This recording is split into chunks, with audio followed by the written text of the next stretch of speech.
자, 청와대 앞길이요. 이 24시간 개방된다는 소식 어제 발표가 됐었는데요. 앞으로 서울 관광 명소 가운데 하나가 되지 않을까 기대하는 분들이 많은 것 같습니다. 자, 어느 지역이 어떻게 개방이 되는 겁니까? 길진규 기자 설명을 해주시죠.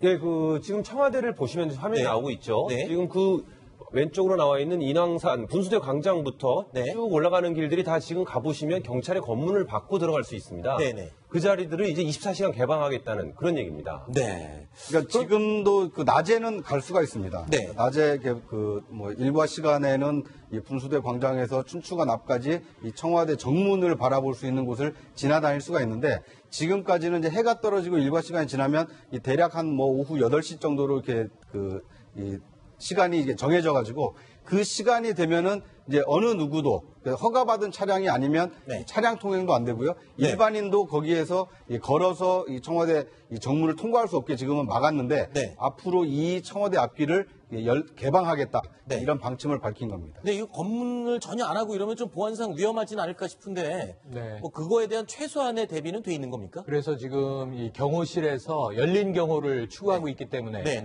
아주 여러 가지가 디테일이 좀 바뀌어요. 예를 들면 지금은 이제 지나가는 시민에게 물어봅니다. 어디를 가십니까? 이렇게 물어보거든요.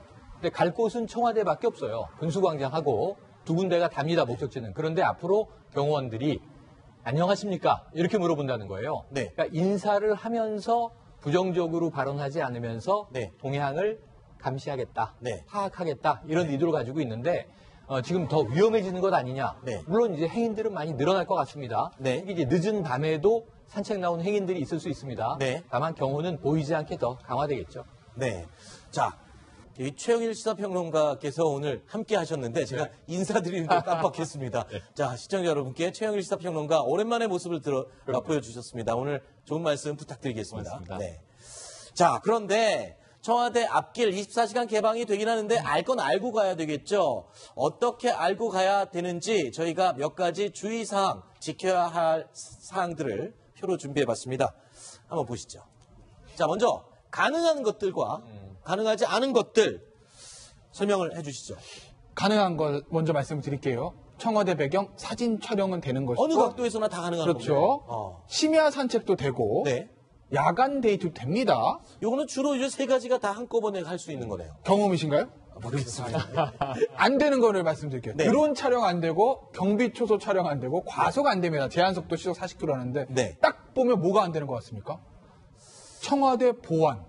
그러네요. 경비와 관계 있는 건 안 되는 거죠. 예를 들어서 청와대 배경 사진이야. 뭐 방송에도 여러 번 나왔으니까 그게 찍는다고 뭐 적국에 들어가가지고 대통령이 위험해질 일은 없을 건데 드론 촬영은 얘기가 다르죠. 왜냐하면 항공 촬영이니까 위에서 다 청와대 전경을 내려다보는 거 아니겠습니까? 위험하겠죠. 경비 추수 촬영도 마찬가지입니다. 그 경호할 때 적들이 침투할 때 가장 중요한 게 어디 경비가 있고 이런 거잖아요. 영화 많이 보면요. 그러니까 경비소도 촬영은 당연히 안 되는 것이고 과속이야 뭐 청와대랑 상관없이 학교 앞도 과속은 안 되는 거죠. 그러니까 지금까지 청와대 앞길을 개방하지 않았던 이유가 이 난파간첩의 그 청와대 습격 사건 때문에 지금 김신조 사건이죠, 이른바. 이제 물론 1968년에 있었기 때문에 오래전 일이긴 하지만 뭐 무장한 간첩이 내려와서 청와대를 습격하는 일이 있었기 때문에 이 대통령의 그 안위를 지키기 위해서 지금까지는 이제 앞길을 막아왔는데 그런데 이제 달라진 어떤 이제 보안 환경도 좀 달라지지 않았습니까? 그렇죠. 이게 뭐 CCTV라든지 아니면 무인 경비 시스템이 굉장히 발전했기 때문에 열린 경호 차원에서 시민들이 이용할 수 있도록 이제 개방한다.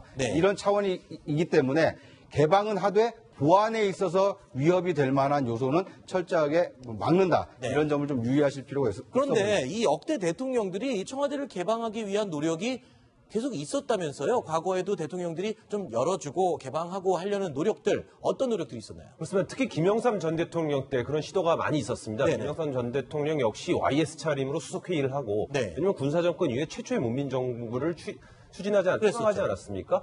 많은 탈권위적인 모습을 보였고요. 그중 대표적인 것 중에 하나가 지금 지나가고 있는 청와대 앞길, 아까 말씀드렸지만 저녁 때까지만 갈 수 있는 그 길을 개방한 건 김영삼 전 대통령이고요. 많이들 가고 계시는 인왕산 등산로 역시 지금 김영삼 전 대통령 때 개방을 했습니다. 그리고 노무현 대통령 때 북악산 부분 개방한 게 있는데요. 그건 그 청와대 뒤편입니다. 김신조 그 간첩이 그쪽으로 넘어왔거든요. 가보시면 지금도 그 소나무에 총알 자국이 있는데요.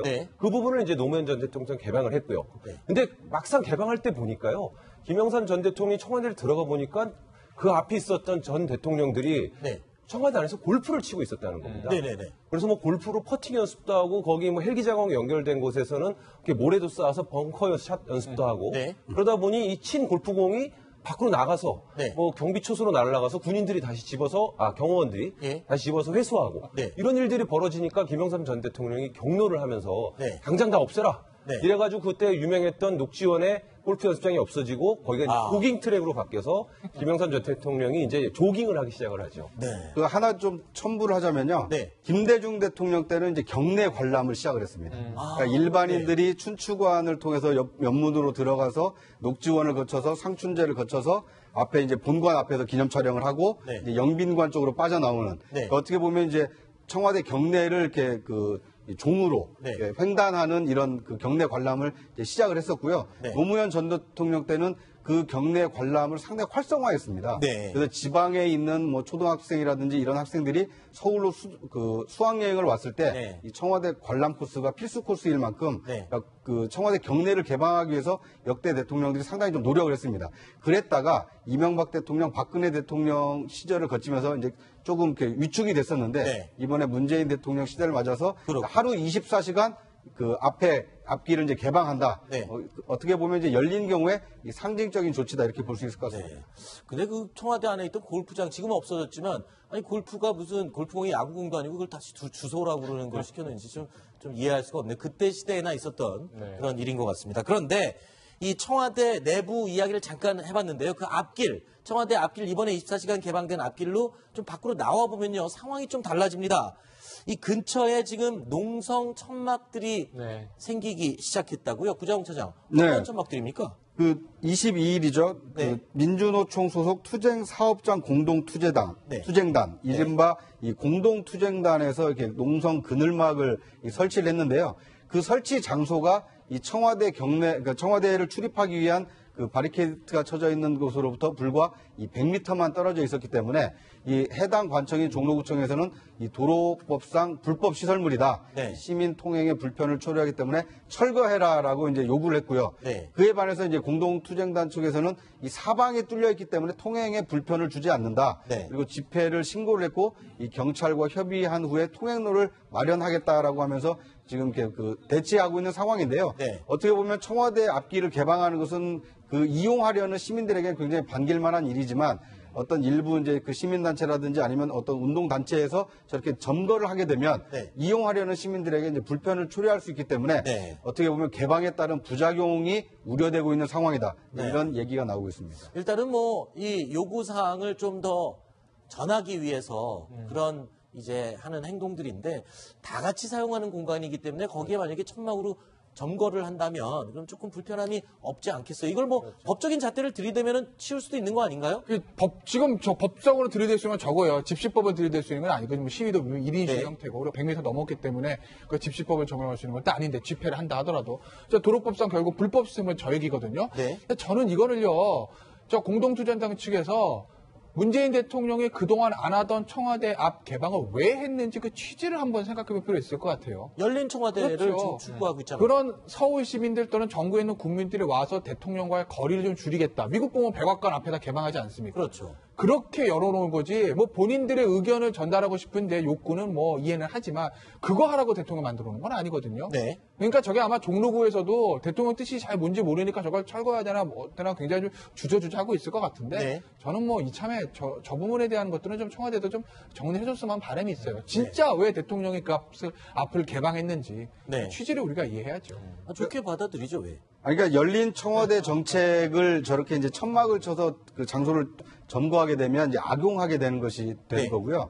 이 과거 지금 뭐 백악관이라든지 이런 공간에서 보면 천막을 쳐놓고 농성하는 사람은 없지만 1인 시위대는 상당히 많이 있거든요. 그러니까 자기의 의사를 표시하는 것은 자유민주주의 국가의 어떻게 보면 권리이기 때문에 뭐 청와대 앞에서라고 해서 시위를 못하는 것은 아닙니다. 다만 이제 그걸 효율적으로 이용하려고 하는 사람들을 방해하지 않는 수준에서 적절하게 하는 어떤 타협점이 좀 나와야 되는 시점이 아닌가 하는 생각이 듭니다. 사실요, 이 24시간 청와대 앞길을 개방하기 전부터 문재인 정부가 들어서자마자 청와대 앞 분수대 근처에는요, 1인 시위대의 사람 수가 부쩍 는 게 사실입니다. 최근에 언론에서 보도도 많이 해드렸었고요. 그래서 1인 시위대의 한 분 이야기를 직접 들어보겠습니다. 예, 많이 늘었습니다. 많이 왔을 때는 40명 정도까지 늘어났습니다. 박근혜 대통령이 나갈 때는 경찰들이 막 40~50명이 이렇게 와서 접근하기도 어렵게 만들고 또 위협도 하고 그리고 에워싸기도 하고 문재인 대통령님께서 소통하는 모습 그리고 따뜻하게 대해주시는 모습들 그리고 낮은 경우 열린 경우를 하는 모습들을 보고 소문이 많이 난 것 같습니다. 자, 그런데 청와대가 지금 열린 청와대를 추구하면서 청와대 앞길뿐만 아니라 저도 그러니까 대통령들의 휴양지, 역대 대통령들의 휴양지, 특히 박근혜 전 대통령이 이쪽에 휴가를 가서 또 더 유명해졌었죠, 일반인들에게. 그러니까 취임 첫 해였죠. 여름의 저도의 추억. 사진이 있습니다. 근데 여기를 개방한다는 거잖아요. 거기를 완전히 개방해버린다는 건데. 근데 사실은 지금 저도에 청해대라고 불리는 2층 건물이 이제 대통령 휴양지로 돼 있으나. 이승만 대통령이 휴양지로 쓰면서부터 쭉 박정희 정부에서 휴양지였고요. 지금 현재는 공식적으로 청와대 소속은 아닙니다. 아, 그래요? 여기는 국방부 소속으로 해군이 관리하거든요. 그래서 군사 요충지로 불리는데 이 박근혜 대통령은 여기를 이제 어찌 보면 박정희 대통령 큰형의 시절에 휴가했던 기억으로 한번 이제 또 갔던 거죠. 근데 여기를 완전히 개방한다는 건데요. 사실은 이 저도가 대통령 휴양지에서 개방된 것은 김영삼 대통령 시절이에요. 김영삼 대통령 시절에 대통령 휴양지가 4군데가 있었는데 사실은 청남대를 빼고는 모두 다 대통령 휴양지에서 해제를 했었습니다. 그래서 그런 면에서는 대통령 휴양지는 아닌데 무엇이 새로워진 점이냐? 저도를 개방한다. 청와대 앞 분수대를 시민들에게 개방하는 것처럼 청남대도 지금 시민들이 마음대로 이제 산책하고 들어가 볼 수 있습니다. 마찬가지로 청해대, 저도도 시민들에게 개방하겠다라고 하는 정책이 좀 달라진 점입니다. 알겠습니다. 자, 이 청와대 앞길 24시간 개방 이 내용 얘기를 해봤는데요. 또 이제 청와대 이 직원들 월급이 이제 나오는 때가 됐다 그래요. 그러면서 이제 청와대 물품 구입비 얘기가 오늘 또 언론에 보도가 됐습니다. 자, 그런데 박근혜 전 대통령과 비교를 해봤더니 10분의 1로 물품 구입비 액수가 줄었다. 지금 얘기가 나오고 있거든요. 설명을 좀 해주실까요? 일단 오른쪽부터 볼까요? 왼쪽부터 볼까요? 전 대통령부터 전직 대통령부터 보여주시죠. 박근혜 전 대통령이 한 달 동안 쓴 취임하고 인수위 기간이 아닙니다. 취임하고 한 달 동안 쓴 물품이 1억 6천이라는 거죠. 그럼 인수위 기간 동안에 쓴 건 여기 그건 아직 안 통계가 안 잡혀요. 그럼 여기는 인수위 기간이 없는 기간이죠. 그러니까 똑같은 겁니다. 어쨌든 취임하고 정식 대통령 된 다음에 한 달이니까 똑같습니다. 조건은. 박근혜 전 대통령이 총 1억 6천이에요. 노트북, 사무집기 1,900만 원. 어우, 책상 바꾸는데 많이 들었네요. 1,300. 에어컨, 텔레비전. 그런데 그에 비해서 문재인 대통령은 10분의 1이 안 되죠. 1,400만 원. 10분의 1도 안 되네요. 그렇죠. 책상, 사무직기 1,000만 원, 냉장, 냉동 경우에 100만 원, 뭐 이렇게 이렇게 적게 썼는데, 물론 뭐 이런 측면이 있어요. 그러니까 아직 제가 자세한 통계 세부까지 내용을 본 건 아닌데, 이 청와대라든지 관공서 물품의 그 교체 기한이 있거든요. 그러니까 이제 예를 들면, 박근혜 전 대통령 취임할 때는 교체 기한이 다 돼서 바꿨고, 문재인 대통령 취임한다기에는 그게 아직 안 돼서 안 바꿨고 뭐 이럴 수는 있는데 그런 거를 감안한다 하더라도 10분의 1이면 차이가 엄청 나는 거죠. 문재인 대통령 정말 아껴 쓴 거죠. 과거에 이 박근혜 전 대통령의 개인 물품 구입이 때문에 또 논란이 되고 있었는데 저희가 과거에 있었던 그 목록을 다시 한번 준비를 해봤습니다. 표를 한번 보실까요? 자, 헬스 장비가 8,800만 원어치 들어갔고요. 침대 669만 원. 뭐 하는데 좀 무리가 됐던 게 예전에 이거였습니다. 휴지통이 90만 원이고요. 화장지함이 93만 원. 글쎄요. 이때 언론에서도 많이 떠들었었죠. 그래서 지금 국회에 보시면 청와대 살림을 감시하는 곳이 이제 운영위 아닙니까? 지금 조국 민정수석 나와라 마라 지금 논란이 있는 그 운영인데 바로 이전 정부에서는 이재만 총무비서관이 운영위에 나와서 지금 헬스 장비부터 이 구매 내역에 대한 질타를 많이 받았었습니다. 이 헬스 장비가 지금 저기 나와 있는 건 이제 8,800만 원이지만 1억이 넘는 이제 총액으로 잡혀 있었기 때문에 저 헬스 장비를 도대체 왜 산 거냐?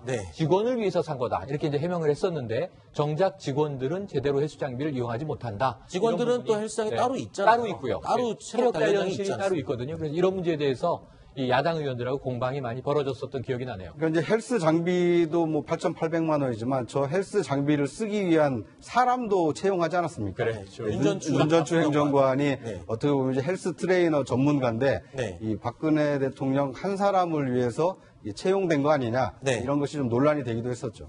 네. 자, 그런데요. 이 박근혜 전 대통령 휴지통, 휴지 화장지함 90만 원대의 이런 생필품들을 샀는데 문재인 대통령의 경우에는 생필품 같은 것은 내 월급에서 제하겠다. 특히 구내 식당에서 먹는 밥값까지 제하겠다. 이렇게 밝혔었죠. 네. 그래서 이 박수현 청와대 대변인의 이 과거 5월에 했던 말입니다. 다시 한번 들어보겠습니다. 적어도 가족 생활비만큼은 대통령의 봉급으로 처리하겠다. 적어도 대통령 부부의 식대와 개, 고양이 사료값 등 명확히 구분 가능한 것은 별도로 내가 부담하는 것이 맞고 그래도 주거비는 들지 않으니 감사한 것 아니냐라고 말했습니다.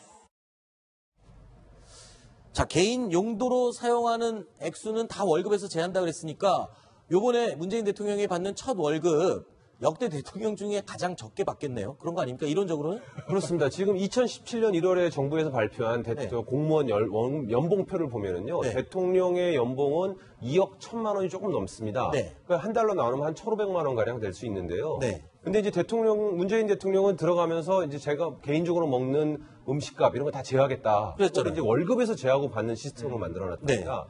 그래서 이제 김정숙 여사랑 두 분이서 사적으로 먹을 때는 이렇게 적는답니다. 식당 앞에서 오늘은 이렇게 체크를 하면 음식값을 다 빼고 네. 월급이 나오는데 실제로 한 1,000여만 원 이런저런 게 공제되고 1,000여만 원 정도가 나오는 걸로 알려져 있는데요. 네. 청와대 측에서 아직 공식적으로 구체적으로 얼마라고 밝히지는 않았지만 네.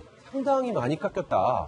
그런 얘기가 지금 흘러나오고 있습니다. 왜냐하면 그렇군요. 밥값을 저녁에 부인하고 먹는 것들 다 제하다 보면 네. 한 끼에 10,000원 이상은 들어갈 거 아니겠습니까? 네. 그러다 보니 상당히 많은 액수가 식대로 깎였다 이런 얘기가 지금 흘러나오고 있습니다. 잠시만요. 꼭 네. 또 하나 궁금한 게 있는 게요. 김 기자님, 어제 날씨가 덥다고 김정숙 여사가 청와대 기자실에 화채를 잔뜩 만들어갖고 갖고 왔잖아요. 그 화채값은 그러면은 그것도 대통령 봉급에서 제하는 겁니까? 그건 이제 이부속실, 김정숙 여사가 이부속실 기자들 위해서 쓴 거기 때문에, 네네.